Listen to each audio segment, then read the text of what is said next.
Hey, it's Em. The floors are done. I am still loading stuff back into the room. And I've set things up a little differently, so the background's going to be a little different than it has been. So this room is interesting in that it doesn't have any light, like no wiring for lights. There's not an overhead light, there aren't sconces.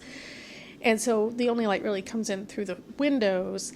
And originally I was set in front of the fireplace, which meant I was lit from one side. So I decided to turn my desk a bit so that maybe I get more even lighting in here. The ring lights just don't do it. They weren't really working to balance the lighting. But anyway, all that said, today we're going to talk about two things I've read while everything else was going on. The first was An Odyssey by Daniel Mendelsohn, I think. This I saw on a list, an emailed list, and it sounded interesting to me. Now, I have a background in classics, so I already know the Odyssey very well. I think I've had to read it 3 or 4 different times in various classrooms in high school and college. So this book is part, I don't know, a look at the Odyssey and part memoir about the author and his dad, because the author is a classics professor, I guess, and he was teaching a class on the Odyssey in spring of 2011, and his 81-year-old father decided to take the class. His father was a mathematician who worked for, like, I don't know, Northrop Grumman or whatever that company is, kind of in the defense industry, which my dad worked in defense too. So I kind of had that in common with the author. I could relate to some of that, me being like the artsy kid and my dad being, an engineer of sorts. And the dad had, his name is Jay, the dad's name. Jay had taken Latin, I guess, in school and then kind of dropped it and regretted dropping it, wished he had continued. So he decided to, at the age of 81, take this course his son was giving. It was a seminar.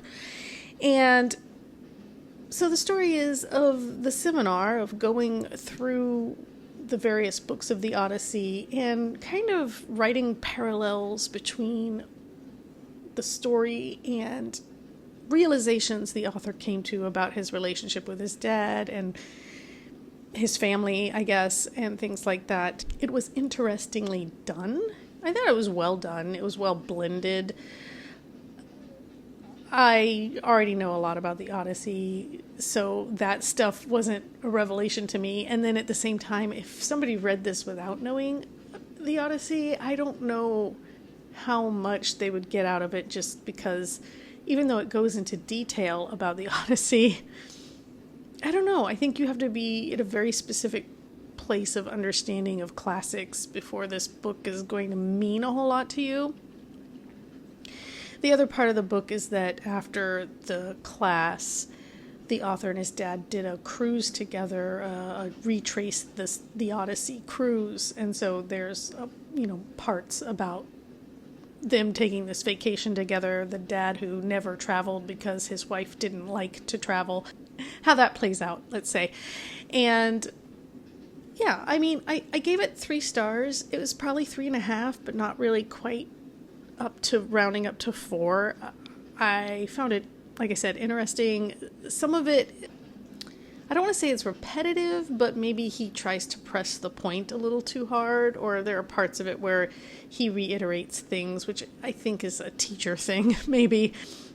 So, it's not even that long a book, but it maybe didn't even need to be as long as it was, just because it didn't need quite as much detail and then quite as much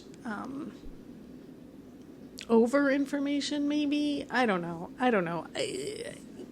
Coming to this book, like I said, it's part looking through the Odyssey, like kind of mining it for meaning, and there's a lot about the the very lexicon of it, like the actual word choices and things like that in Greek, and then part of it being memoir. And I feel like you're either really going to like one of those parts or the other, but maybe not both. I found the memoir more interesting because, again, I know the Odyssey. I don't need to hear about it more again still. But yeah, it was good. It was fine. And so switching gears, I finished an Odyssey and I was waiting to pick up my next library book because the library was closed for the Easter weekend. So I had these two manga, well, volumes 1 and 2 of a manga series called Cantarella. I found them at the used bookstore. I had never heard of it. It just looked interesting, so I bought these two manga. I think there's like maybe 10 in the series. It's from the early 2000s, I think. It is historical fiction / fantasy because it focuses on Cesare Borgia in this version of the story.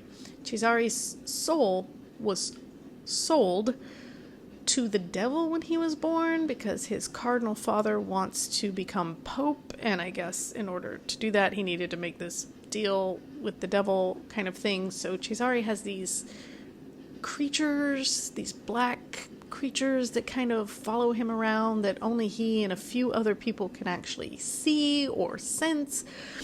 And he has this complicated, relationship with his younger half-sister Lucrezia, and then there's an assassin chasing him now. I've only read the first one. I want to say he's got to be, 14 or 15 in this volume. Hard to tell. I think 14. But the assassin, it turns out, whenever Cesare's near him, the bad stuff seems to go away or dissipate or ease up or something. So now he's kind of drawn to the person trying to kill him. I don't know. It's weird. I admit it. I kind of like it, though. I'll read the second one after I'm done. I got my library book. It's A Drop of Corruption, the second Tainted Cup book. So I'm reading that right now. But I will get to Cantarella, too, and then I don't know if the used bookstore has more of them or if I'm going to have to go hunting. I don't even know if this is like still in print or anything. Yeah, I was surprised I had never heard of it because it's the kind of thing I definitely would have been reading right around the late 90s, early 2000s. But somehow it was not on my radar. So yeah, I like it. I like the art style. Everything in this is very like over the top. Overemphasized emotions in a way that's specific to this kind of manga where like the villains are really villainous. There's no shades of gray there. I think the only shades of gray are, Cesare, Lucrezia, maybe the assassin, like the core people. Everybody else is either good or bad. No question, right? So yeah, I don't know. I like it. I gave it 4 stars. It wasn't a 5-star read, but it's a solid 4. And I'll read the second volume, and we'll see how that goes. And then we'll see if I read. Like I said, I think there's like 10 in this series, so we'll see if I find the rest of them. But yeah, so that is the 2 things that I've read. Kind of related in the historical way, but very, very different in pretty much every other way. So, loosely connected. I guess it was really nice to go from something very serious, nonfiction, to something that I don't want to say is lighthearted. Cantarella is not lighthearted, but it was a quick read. So it was nice to go from something that it was dense to something that was less dense. But yeah, so that's where I am. That's what I've read. Once I finish A Drop of Corruption, I'll be back with that. And after that, I have another library book, and I'll read Cantarella too, and we'll go from there.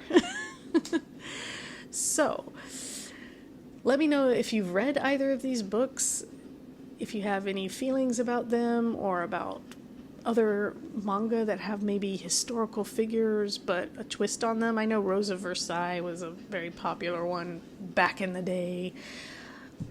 But yeah, and until next time, take care.